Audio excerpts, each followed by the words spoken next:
অনেক দিন আগে রামনগরে এক রাজা ছিলেন। তার 3 ছেলে ছিল। একদিন তিনি ঠিক করলেন তার 3 ছেলের কোন ছেলে তাকে কীরকম ভালোবাসে তা তিনি জিজ্ঞাসা করবেন। 3 ছেলেকে ডেকে তিনি তা প্রশ্ন করলেন। আচ্ছা পুত্ররা, তোমরা আমাকে কে কীরকম ভালোবাসো? বড় ছেলে ধনসম্পদ খুব ভালোবাসতো। প্রশ্ন শুনে সে বলল, আমি আপনাকে হিরে জহরতের মতো ভালোবাসি বাবা। বাহ বাহ বাহ, খুব ভালো খুব ভালো খুব ভালো। আচ্ছা মেজো ছেলে, এবার তুমি বলো, তুমি আমাকে কীরকম ভালোবাসো? আমি আপনাকে মধুর থেকেও বেশি ভালোবাসি বাবা। বাহ বাহ, অতীব উত্তম অতীব উত্তম। আচ্ছা ছোট কুমার, এবার তুমি বলো দেখি, তুমি আমাকে কীরকম ভালোবাসো? বাবা, আমি আপনাকে নুনের মতো ভালোবাসি। কি এত বড় আস্পর্ধা! একটা সামান্য তুচ্ছ জিনিস নুন, তুমি তার মতো আমাকে ভালোবাসো? এই কে আছিস, এখন এর গর্দান দে। শুনে সভাসদেরা থ হয়ে গেলেন। রাজামশাই কি পাগল হলেন? নিজের ছেলেকে গর্দান দেবেন? কিন্তু আদেশই আদেশ, তা অমান্য করা কারোর সাধ্য নেই। পরের দিন জল্লাদেরা ছোট রাজপুত্রকে একটা নির্জন বনে নিয়ে গেল মেরে ফেলার জন্যে।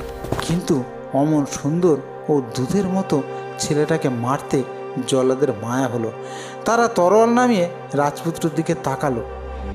রাজপুত্র, আমাকে ক্ষমা করবেন, রাজামশাইয়ের আদেশে তাই আপনাকে এখানে নিয়ে আসতে হয়েছে। কিন্তু আপনার মতো এক নিষ্পাপ ছেলেকে হত্যা করতে আমাদের বিবেকে বাজছে। আমাদের এতে কোনো হাত নেই রাজপুত্র। তোমরা শুধু রাজার আদেশ পালন করছো, এতে তোমাদের কোনো দোষ নেই। তোমরা তোমাদের কাজ করতে পারো। না রাজপুত্র, তা হয় না। নুনের মতো ভালোবাসার মাঝে যে কি গভীর সত্য লুকিয়ে আছে তা রাজামশাই বোঝেননি। আমরা আপনাকে মারতে পারবো না। আপনি বরং এই রাজ্য ছেড়ে দূরে কোথাও পালিয়ে যান। কিন্তু আমি পালিয়ে গেলে বাবা তো তোমাদের রেহাই দেবে না। আমার রক্তমাখা পোশাক না দেখলে তিনি তো বিশ্বাসই করবেন না যে তোমরা আমাকে মেরে ফেলেছো। তার একটা উপায় আছে রাজপুত্র, আপনি আপনার পোশাক খুলে আমাকে দিন। আমি এই বনের কোনো একটা বুনো খরগোশ মেরে তার রক্ত আপনার পোশাকে মাখিয়ে রাজামশাইকে দেখাবো। তিনি ভাববেন আমি আপনাকে হত্যা করেছি। রাজপুত্র জল্লাদের দয়া দেখে কৃতজ্ঞতায় হাত জোড়ো করলেন।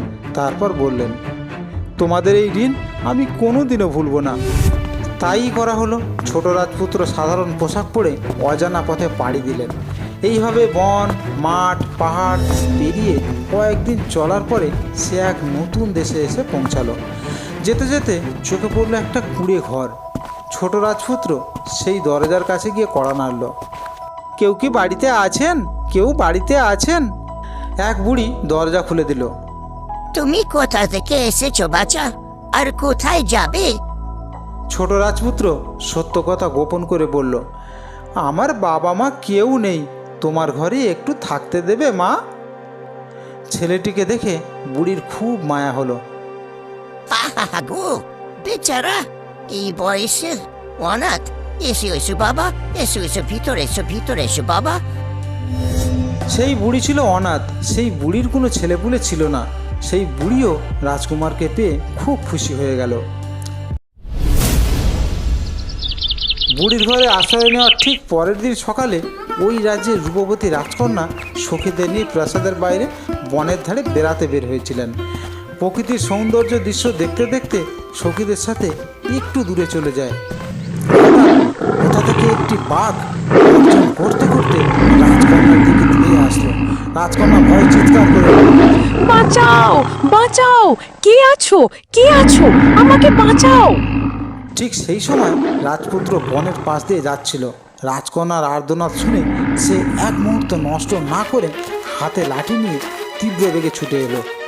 নিজের জীবনের পরোয়া না করে সে লাঠির প্রচণ্ড আঘাতে বাঘটাকে তাড়িয়ে দিল। বিপদ কেটে যাওয়ার পর রাজকন্যা বুক ভরে শ্বাস নিল। সে কৃতজ্ঞতার চোখে রাজপুত্রের দিকে তাকালো, আর রাজপুত্রও তাকালো রাজকন্যার দিকে। চাঁদের আলোর মতো সুন্দর রাজকন্যার রূপ দেখে রাজপুত্র মোহিত হয়ে গেল। অন্যদিকে রাজপুত্রের ছদ্মবেশ থাকলেও তার রাজকীয় চেহারা, বীরত্ব আর ডাগর চোখের মায়ায় রাজকন্যা প্রথম দেখাতেই তার প্রেমে পড়ে গেল। রাজকন্যা সলজ্জে হেসে বলল, আজ আপনি নিজের জীবন বাজি রেখে আমার প্রাণ বাঁচালেন। আপনাকে কি বলে ধন্যবাদ দেব আমি জানি না। আপনি কে? এই রাজ্যে তো আগে আপনাকে দেখিনি। রাজপুত্র নিজের পরিচয় গোপন রেখে মৃদু হেসে বলল, আমি এক ভাগ্যহীনা পথিক, এই বুড়ির কুটিরে আশ্রয় নিয়েছি। আপনার কোনো ক্ষতি হয়নি তো রাজকুমারী? না না, আমার কিছু হয়নি। আপনি না এসে গেলে আমার যে কি হতো। আপনার সাহসিকতা দেখে আমার খুব ভালো লেগেছে। আমার নাম চিত্রা, আমি এই রাজ্যের রাজকন্যা। দুজনের রূপে আর গুণে মুগ্ধ হয়ে মনে মনে একে অপরকে গভীরভাবে পছন্দ করে ফেলল। রাজকন্যা রাজপ্রাসাদে ফিরে গেলেও সারাক্ষণ রাজপুত্রের কথাই ভাবতে লাগলো। সন্ধ্যাবেলায় রাজকন্যা তার বাবার কাছে গিয়ে বলল, বাবা, আজকে আমি বনে বেড়ানোর সময় ভয়ানক বিপদে পড়েছিলাম।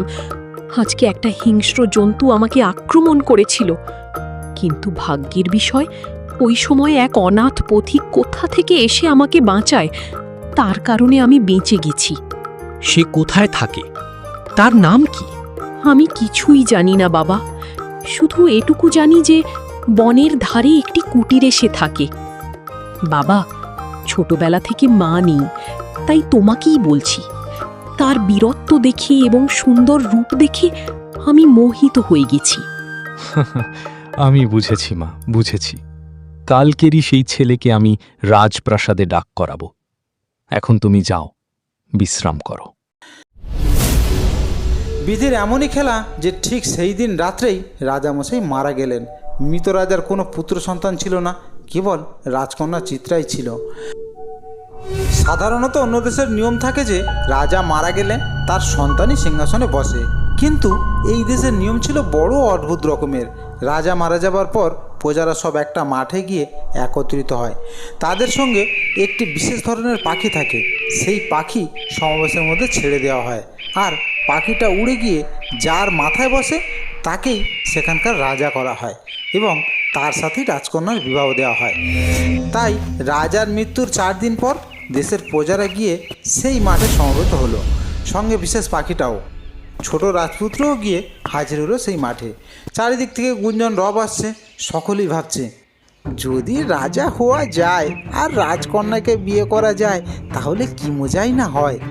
যথারীতি পাখিটিকে ছেড়ে দেওয়া হলো। সারা আকাশ ঘুরে বেড়াতে লাগলো পাখিটি।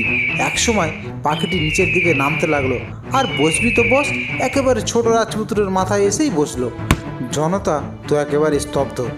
তারপর প্রচণ্ড হইচই পড়ে গেল, সবাই প্রতিবাদ করে উঠল, এ কিছুতেই হতে পারে না, এক অজানা ভিনদেশের মানুষই হবে আমাদের রাজা, আর আমরা এটা মেনে নেব তা কখনোই সম্ভব না। হ্যাঁ হ্যাঁ, তুমি ঠিক বলেছো ভাই।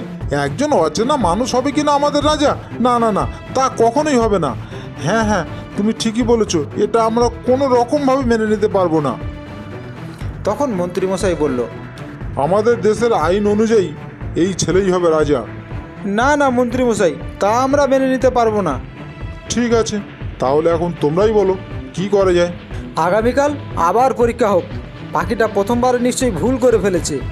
ঠিক আছে, তাহলে কালই হোক, আগামী দিন আবার পরীক্ষা হবে।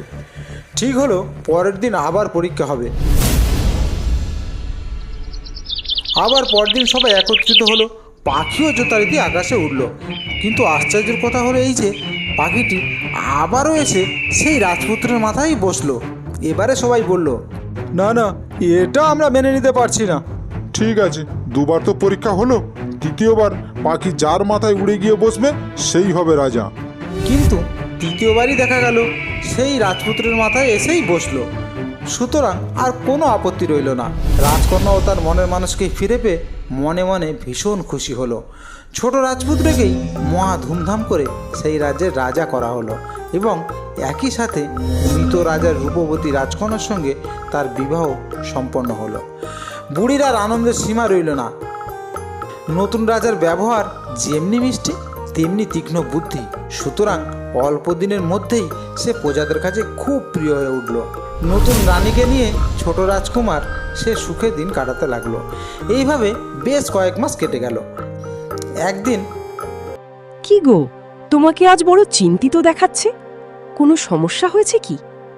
রানী, আজ তোমাকে একটা গোপন সত্য কথা বলার সময় এসেছে। আমি তোমাকে এতদিন একটা মস্ত বড় মিথ্যা বলে এসেছি। আমি কোনো অনাথ ভাগ্যান্বেষী পথিক নই। সে কি? তাহলে তোমার আসল পরিচয় কি?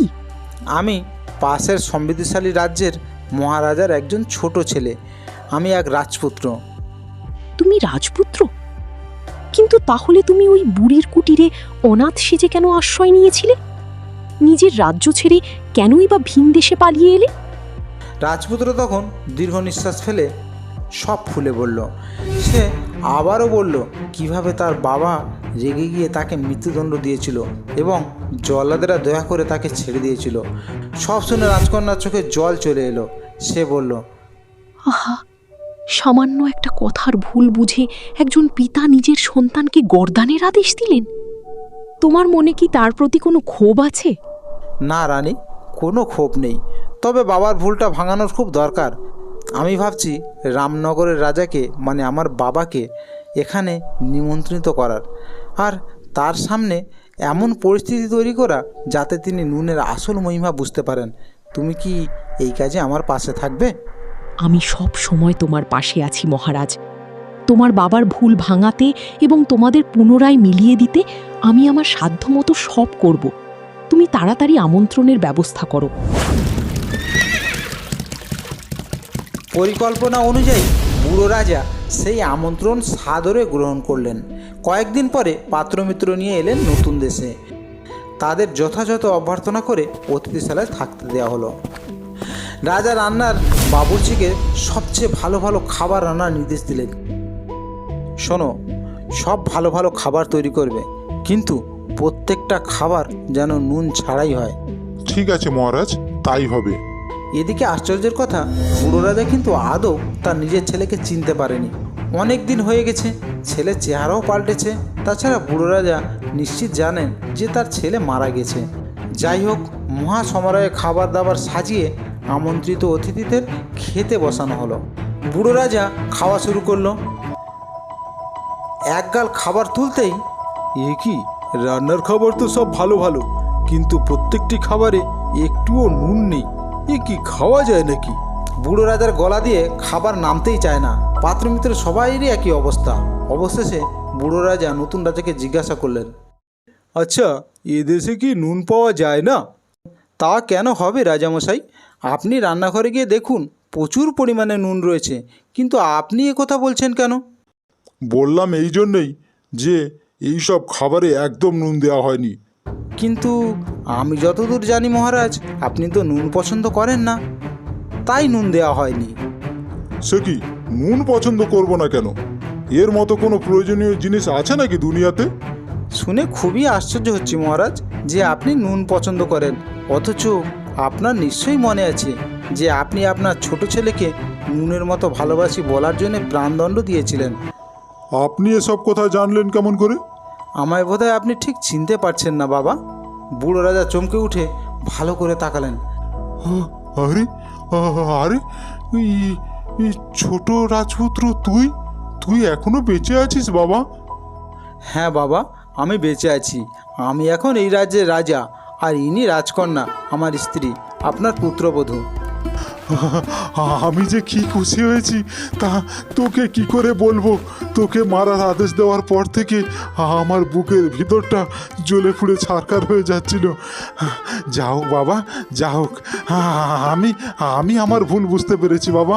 তুই আর বৌমা আমাকে ক্ষমা করে দে। এই বুড়ো বাপকে মাফ করে দে বাবা।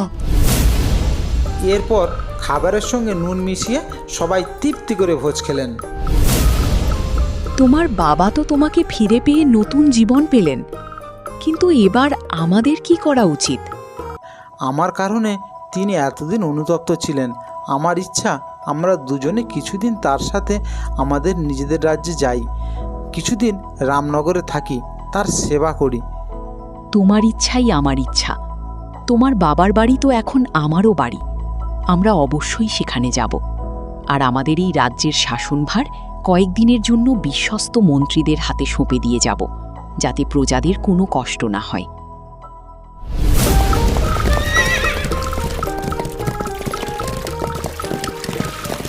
পরিকল্পনা অনুযায়ী ছোট রাজপুত্র নিজের শাসনভার দেশের মন্ত্রীর হাতে সঁপে দিয়ে বাবার সাথে নিজের দেশে রামনগরে ফেরত গেল। সেখানে কিছুদিন থেকে বাবার কাছ থেকে প্রাণ ভরে আশীর্বাদ নিয়ে এবং নিজের ভাইদের কাছ থেকে বিদায় নিয়ে আবার নিজের রাজ্যে ফিরত এলো। তারপর থেকে দুই রাজ্য সুখে শান্তিতে পরম আনন্দে বসবাস করতে লাগলো।